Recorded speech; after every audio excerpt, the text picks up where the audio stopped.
অনেক কষ্ট হয়েছে ভর্তাগুলা বানাইতে।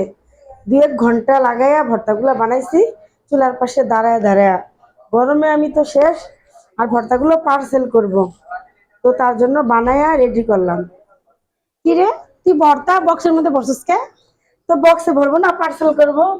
তুই পার্সেল করবি, তোরা যে আমি বলছি যে তুই বানাইতেছিস যখন, তখনই তো বলছি যে আমার জন্য আলাদা রাখতে, তুই রাখলি না কেন? আলাদা রাখতে হবে না কেন? অনেক রকমের ভর্তা, মানে এক রকমের ভর্তাই কিন্তু বাটিতে অনেক ঢালা আছে, সেখান থেকে নাও তুমি। না, এগুলো এখন দলে নষ্ট হয়ে যাবে না? কেন? এটা 1 মাস রেখে খাওয়া যায়, ফ্রিজে চামিচ রাখা? দিয়ে নিলেই হয়। চামিচ দিয়ে নিয়ে 1 মাস পর্যন্ত খাওয়া যাইব। রোজা রাখার পর যখন তুই বানাইছিস তখন আমার মন চাইছে খাই রে, কিন্তু রোজা রাখছি তো তার জন্য খাওয়া নিষেধ। ইফতারের পরে আমার আর ধৈর্য সহ্য নাই, এখন আমি ভর্তা দিয়ে ভাত খাবো। আমি কোনটা যখন থেকে নেবো? ভর্তাটা বানাচ্ছি এটা? তখন তো তুমি মেশিনে সেলাই করতেছো। এটার থেকে?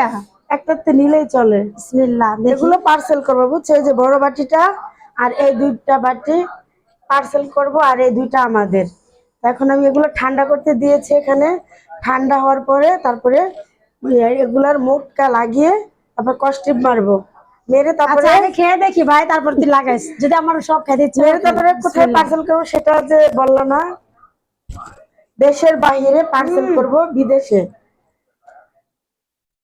এই ভর্তাটা সব সময় এত মজা হয় কে?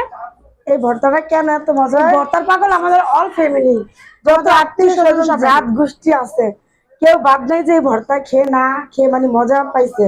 মানে একবার শুধু খেলে বারবার খেতে ইচ্ছা করে, আর বারবার আমাদের কাছে অর্ডার করে। কয়দিন পর পরই এই ভর্তার অর্ডার দেয় আমাদেরকে।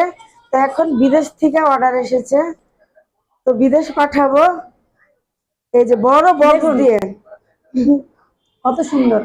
রোজা রাখা এরকম ভর্তা দিয়ে ভাত খাই রে, বাহ! কত মুখে বড় স্বাদ এসে বক্স পড়ে। দিয়ে